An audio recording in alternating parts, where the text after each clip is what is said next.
അല്ല, സ്ത്രീ പ്രവേശനത്തിന് വേണ്ടി ശക്തമായ നിലപാടെടുത്താണ് ഒന്നാം പിണറായി സർക്കാർ എടുത്തത്. പക്ഷെ അതിൽ ശക്തിയായ പ്രതിഷേധം ഉണ്ടായതിനു ശേഷം പതുക്കെ അതിൽ നിന്ന് പിൻവലിഞ്ഞു. പിന്നീട് വീടുകളിൽ കയറി മാപ്പ് പറയുന്ന അവസ്ഥ വരെ ഉണ്ടായി.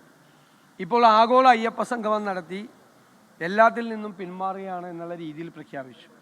പക്ഷേ സുപ്രീം കോടതിയിൽ ഈ കേസ് വരുമ്പോൾ സർക്കാർ ഒരു അഫിഡവിറ്റ് കൊടുത്തിട്ടുണ്ട് നേരത്തെ. ആ അഫിഡവിറ്റ് മാറ്റി ഒരു അഫിഡവിറ്റ് കൊടുക്കാൻ ഗവൺമെൻറ് തയ്യാറുണ്ടോ എന്ന് മുഖ്യമന്ത്രി വ്യക്തമാക്കണം. ഇതിൽ ഒളിച്ചുകളി പറ്റില്ല, ഈ അഴകുഴമ്പൻ സമീപനം പറ്റില്ല. എന്താണ് നിലപാടെന്ന് കൃത്യമായിട്ട് പറയണം. സ്ത്രീ പ്രവേശനത്തിന് ഇപ്പോഴും സർക്കാർ അനുകൂലിക്കുന്നുണ്ടോ? ഒന്ന്, അനുകൂലിക്കുന്നുണ്ട് എങ്കിൽ ഈ അഫിഡവിറ്റിൽ അവർ ഉറച്ചു നിൽക്കുക. ഇനി അനുകൂലിക്കുന്നില്ല, നേരത്തെ ക്ഷമ ചോദിച്ചാണ്, മാപ്പ് പറഞ്ഞതാണ്, അന്നത്തെ ദേവസ്വം മന്ത്രി പരസ്യമായിട്ട് അത് തെറ്റുപറ്റിപ്പോയി എന്നെല്ലാം പറഞ്ഞതാണ്. അതുകൊണ്ട് അങ്ങനെയാണെങ്കിൽ അഫിഡവിറ്റ് പിൻവലിക്കണം. ഏതെങ്കിലും ഒരു നിലപാട് വേണം. ഇപ്പോഴാണ് യഥാർത്ഥത്തിൽ എന്താണ് ഇവരുടെ സ്റ്റാൻഡ് എന്ന് വ്യക്തമാകാൻ പോകുന്നത്. അവർ തീരുമാനിക്കട്ടെ. അല്ലെങ്കിൽ ഇപ്പോൾ ഗവൺമെൻറ് മാറുമല്ലോ. UDF ഗവൺമെൻറ് വരുമ്പോൾ UDFന് ഒരു സ്റ്റാൻഡ് ഉണ്ടല്ലോ ഈ കാര്യത്തിൽ. ആ സ്റ്റാൻഡ് കോടതിയിൽ അഫിഡവിറ്റ് കൊടുത്ത് പറയും, ഇവർ കൊടുത്തില്ലെങ്കിൽ. പക്ഷെ നാളെ സുപ്രീം കോടതിയിൽ കേസ് വരുമ്പോൾ സർക്കാരിൻ്റെ അഫിഡവിറ്റിൽ, സർക്കാർ നേരത്തെ കൊടുത്ത അഫിഡവിറ്റിൽ സത്യവാങ്മൂലത്തിൽ ഉറച്ചു നിൽക്കുന്നുണ്ടോ ഇല്ലയെന്ന് വ്യക്തമാക്കണം. അത് മുഖ്യമന്ത്രിയാണ് വ്യക്തമാക്കേണ്ടത്. അയ്യപ്പൻ്റെ പേരിലാണ് മുഴുവൻ കളവ് നടന്നത്, കൊള്ള നടന്നത്, അതിക്രമം നടന്നത്, ആയിരക്കണക്കിന് ആളുകൾക്കെതിരായിട്ട് കേസെടുത്തത്. ഇപ്പോൾ ആഗോള അയ്യപ്പ സംഗമത്തിൻ്റെ പേരിലും തട്ടിപ്പും വെട്ടിപ്പും നടത്തി കോടികളാണ് അയ്യപ്പൻ്റെ പേരിൽ അടിച്ച് CPM മാറ്റിയിരിക്കുന്നത്. CPM ലീഡർഷിപ്പ് അതിൻ്റെ അകത്ത് ഇൻവോൾവാണ്. എന്നിട്ട് കേരളം മുഴുവൻ ഫ്ലെക്സ് വെച്ച് അതിൽ നിന്ന് രാഷ്ട്രീയ മുതലെടുപ്പ് നടത്താനും ശ്രമിച്ചു. എന്നിട്ട് ഇപ്പോൾ കൈകഴുകി മാറുകയാണ്. അയ്യപ്പ സംഗമത്തിൻ്റെ പൈസ അടിച്ചുകൊണ്ട് പോയത് ആരാണെന്ന് ദേവസ്വം മന്ത്രിക്ക് അറിയില്ല എന്ന് പറഞ്ഞ് അതുവരെ സർക്കാർ അതിൻ്റെ മുൻപന്തിയിലുണ്ടായിരുന്നു. സർക്കാരിന് അതിൽ പങ്കില്ലെങ്കിൽ എന്തിനാണ് മുഖ്യമന്ത്രിയുടെ പടം വെച്ച് കേരളം മുഴുവൻ ആഗോള അയ്യപ്പ സംഗമം എന്ന് ഹോർഡിങ്സ് വെച്ചത്? കോടിക്കണക്കിന് രൂപ ചിലവാക്കി ഹോർഡിങ്സ് വെച്ചത്. മുഖ്യമന്ത്രി അവിടെ ആ പരിപാടിയിൽ പങ്കെടുത്തു. ദേവസ്വം ബോർഡിനെ കൊണ്ടാണ് ഇത് ചെയ്യിപ്പിക്കുന്നത്, സർക്കാരിൻ്റെ പിന്തുണയോടുകൂടിയാണെന്ന് പറഞ്ഞു. ദേവസ്വം ബോർഡ് സർക്കാരും തമ്മിൽ എന്താ ബന്ധമില്ലേ? സർക്കാരിൻ്റെ പൊളിറ്റിക്കൽ അപ്പോയിൻമെൻറ്റാണ്, CPMൻ്റെ പൊളിറ്റിക്കൽ അപ്പോയിൻമെൻറ്റാണ് അവിടുത്തെ ദേവസ്വം ബോർഡ് എന്ന് പറയുന്നത്. അവർ നടത്തിയ കള്ളക്കണക്കുകൾ ആണ് കോടതി ചോദ്യം ചെയ്തിരിക്കുന്നത്. പരസ്പരം യോജിക്കാത്ത രീതിയാണ്. കോടികളാണ് അവിടെ നിന്ന് അടിച്ചു മാറ്റിയിരിക്കുന്നത് എന്ന് വ്യക്തമാണ്. അതിൽ നിന്നും കൈകഴുകാൻ നോക്കിയാണ്. ശബരിമല വിടാതെ ഈ സർക്കാരിനെ പിന്തുടരുകയാണ്.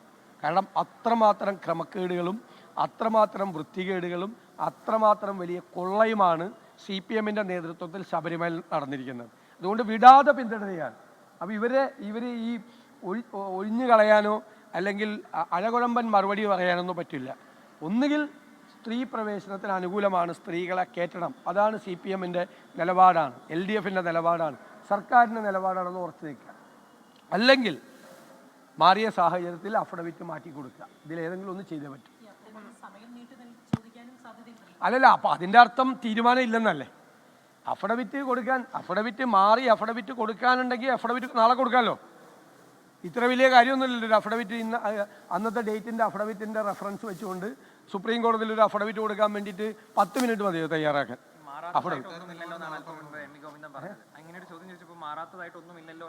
അല്ല, പറയട്ടെ, നാളെ നമുക്ക് അറിയാമല്ലോ എന്താ ചെയ്യാൻ പോണെന്ന്. അല്ല, ഉറപ്പല്ലേ? നാളെ വരുമ്പോൾ ഈ നിലപാടല്ല സർക്കാരിൻ്റെ നിലപാട് മാറി എന്ന് പറയണമെങ്കിൽ അഫിഡവിറ്റ് നാളെ ഫയൽ ചെയ്യണമല്ലോ, വേണ്ടേ? ചെയ്യട്ടെ, ചെയ്താൽ നല്ല കാര്യം, ചെയ്യട്ടെ. അപ്പം അതിൽ നിന്ന് പിന്മാറി എന്ന് ക്ലിയർ ആയല്ലോ. അതായത് ഇവർക്ക് ഇതിനെക്കുറിച്ച് കൃത്യമായ ധാരണയില്ല. അവർ പറയട്ടെ. നാളെ എന്തായാലും അഫിഡവിറ്റ് കൊടുക്കണമല്ലോ. സുപ്രീം കോടതിയിൽ ഞങ്ങളുടെ സ്റ്റാൻഡ് മാറി, ഞങ്ങൾ നേരത്തെ കൊടുത്ത അഫിഡവിറ്റിൽ നിന്ന് ഞങ്ങൾ പിൻവാങ്ങുന്നു. സാമൂഹ്യ സാഹചര്യങ്ങൾ അതിനെതിരാണ്, സോഷ്യൽ സിറ്റുവേഷൻ. അതിപ്പോൾ നാളെ UDF ഗവൺമെൻറ് വന്നാലും അതല്ലേ പറയുള്ളൂ. സാമൂഹ്യ സാഹചര്യങ്ങൾ നേരത്തെ ഗവൺമെൻറ്റിൻ്റെ കണ്ടിന്യൂവേഷൻ അല്ലേ. ആ ഗവൺമെൻറ് കൊടുത്ത അഫിഡവിറ്റിനോട് യോജിപ്പില്ല, സാമൂഹ്യ സാഹചര്യങ്ങൾ മറ്റാണ്, ഇതിന് അതിശക്തമായ എതിർപ്പുണ്ട്, അതുകൊണ്ട് ഈ കോടതി വിധി നടപ്പാക്കരുത് എന്നാണ് ഞങ്ങളുടെ നിർദ്ദേശം. ഇന്നല്ലേ അഫിഡവിറ്റ് കൊടുക്കേണ്ടത്, അത് കൊടുക്കട്ടെ, അപ്പോൾ അറിയാം. കൂടുതൽ UDF നേതാക്കളിലേക്ക് ഈ സ്വർണ്ണക്കൊള്ളയുടെ ആരോപണം ഉയർത്തിക്കൊണ്ടുവരാൻ ശ്രമിക്കുന്നതായിട്ട് തോന്നുന്നുണ്ടാക്കി? അതൊന്നുമില്ല, അതൊക്കെ അതേപോലെ തന്നെ പോയി. ഞാൻ ചോദിക്കട്ടെ, വളരെ സിമ്പിളല്ലേ? 3 CPM നേതാക്കന്മാർ ജയിലിലാണ് സ്വർണം കട്ടത്, 2019-ലും 2024-ലും.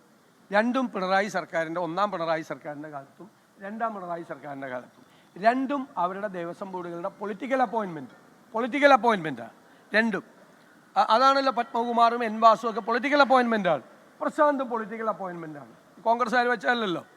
അവരാണ് അതിൻ്റെ അകത്ത് ഉത്തരവാദികൾ. അല്ലാതെ അതിന് പുറത്ത് നിൽക്കുന്ന ആളുകൾക്ക് അയ്യപ്പൻ്റെ സ്വർണ്ണം അടിച്ചുകൊണ്ട് പോകാൻ പറ്റുമോ? ദേവസ്വം ബോർഡിന് പുറത്ത് നിൽക്കുന്ന ആൾ. അപ്പോൾ ഇത് പെട്ടുപോയി CPM. അപ്പോൾ ആരെങ്കിലുമൊക്കെ വലിച്ച് ഇതിൻ്റെ അകത്തേക്ക് ഇടാൻ പറ്റുമെന്ന് നോക്കുകയാണ്. പണ്ട് ഉണ്ണികൃഷ്ണൻ പോറ്റി എടുത്ത പടം അന്വേഷിച്ച് പോവാണ്. അങ്ങനെയാണെങ്കിൽ ഈ പിണറായി വിജയൻ്റെ പടമുണ്ട്. ഞങ്ങൾ പിണറായി വിജയനെ പറഞ്ഞോ ഇതിൽ പ്രതിയാക്കണമെന്ന് പറഞ്ഞോ? എവിടെയെങ്കിലും വെച്ച് പറഞ്ഞോ? അത് അദ്ദേഹം ഇയാൾ കള്ളനാണെന്ന് അറിയുന്നതിന് മുമ്പ് എടുത്തതുകൊണ്ടാണ്. അപ്പോൾ ശരി. ലോകത്തെവിടെയായാലും ഏത് സമയത്തും 24 വാർത്തകളും ഓഗ്മെന്റഡ് റിയാലിറ്റി പാക്കേജുകളും എക്സ്പ്ലെയിനറുകളും വിശദമായി കാണാൻ ഞങ്ങളുടെ യൂട്യൂബ് ചാനൽ നിങ്ങൾക്ക് സബ്സ്ക്രൈബ് ചെയ്യാം.